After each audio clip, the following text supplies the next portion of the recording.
আসসালামু আলাইকুম রহমতুল্লাহ। 1.5 কোটি প্রবাসীর মধ্যে প্রায় অধিকাংশ প্রবাসী থাকে হচ্ছে সৌদি আরবে।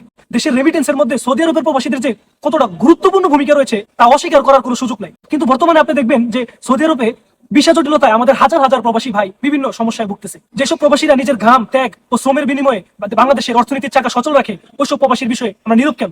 একটা সৌদি আরবের একটা প্রবাসীর ভিসা জটিলতায় তাকে দেশে পাঠিয়ে দিলে শুধু তার চাকরি চলে যায় না, বুঝতে পারছেন? শুধু তার চাকরি চলে যায় না, তার সাথে ধ্বংস হয়ে যায় তার ভবিষ্যৎ, পরিবারের স্বপ্ন এবং তার নিরাপত্তা।